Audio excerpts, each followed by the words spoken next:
Is it a problem or is it not? Tommy Lloyd seems to think that Arizona has some ground to make up when it comes to the Kansas and Iowa States of the world and elite college basketball environments.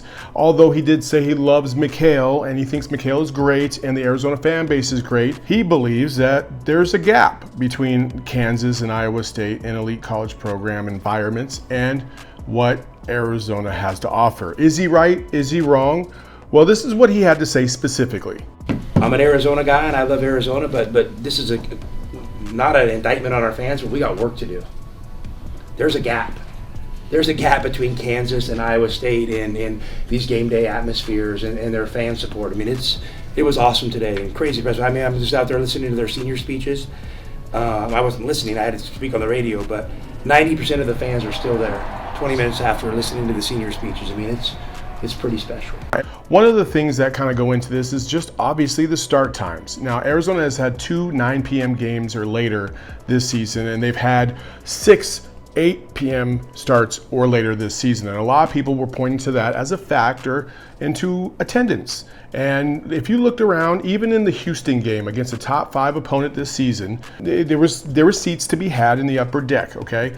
But everybody else showed out and showed up and were loud and raucous, just like at the Iowa State game.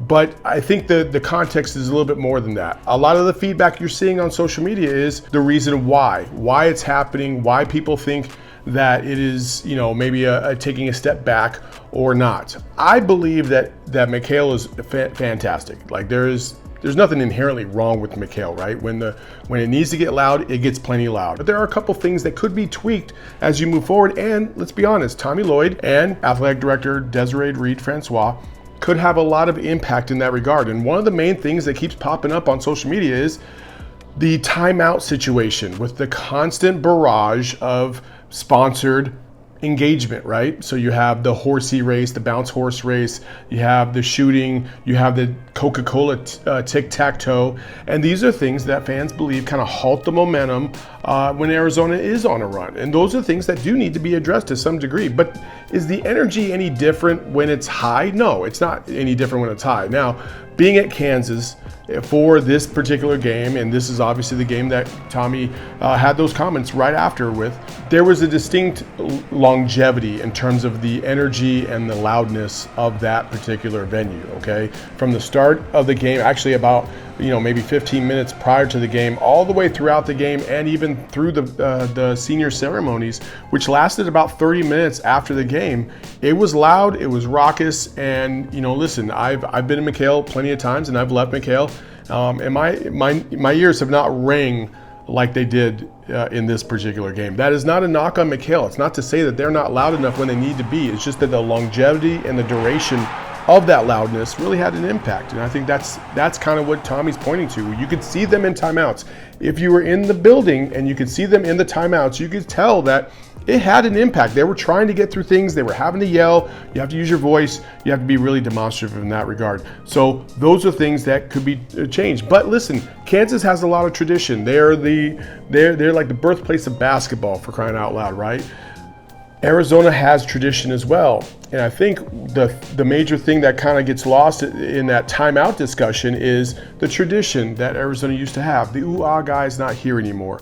You had the clapping and the chanting before, or the clapping before you got to the tip. And a lot of other traditions that Arizona has notoriously had and that the band has tried to keep up with. But some of that got lost because of the transition to what people like to say, the corporate side. I don't know if it's necessarily corporate side or not, but there's a lot of more superficial enthusiasm that is trying to be implanted into McKale Center more than I think before. And I think that's one of the things that fans point to. And then in addition to the small things, right? A lot of the good memories in McKale are with the lights that were bright in McKale, right?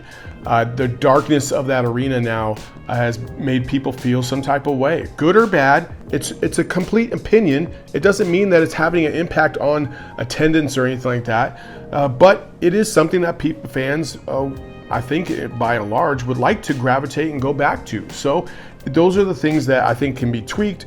And then again, it's hard to really determine whether or not attendance is really a factor for the later games, because the attendance is not based in reality a lot of times. For instance, on paper, on the Arizona Athletics website, they say that the attendance for the Utah game was 14,200 and some change, and then the attendance for the ASU game, the finale, was 14,600 and some change. I was there looking around at that Utah game. That there was no way there was 14,200 people, right? That there was a lot of empty seats, a lot of people that were not showing up for that game. So the reported attendance versus the actual attendance is kind of hard to determine. So you can't even break that down in terms of what is the reality of the situation. So there's a lot to be figured out. But listen, McKale is a top 10 venue. It just is. Like whether you want to nitpick or not, you sometimes I think you have to just take a step back and realize that, listen, you're not going to be perfect in every endeavor. And Arizona fans do not like to be called out saying that they don't have the passion or the same intensity as other fan bases. They just don't. But there is a little bit of a medium here that you can fix and possibly tweak moving forward. And I think it provides an opportunity to kind of harken back some of that legacy, some of that tradition that so many U of M fans fell in love with in the first place. And you don't want that to get lost with the newer generation, right? You want to keep that. And so I think overall, sure, there's some tweaks, but Arizona's still an elite basketball venue. And listen, Tommy, could he have picked a better time to really bring that up? He brought it up earlier in the season. He brought it up again yesterday. Sure, he could find a better time to do that. But listen, it caught everybody's attention, whether you like it or not, and I think that was the intended purpose.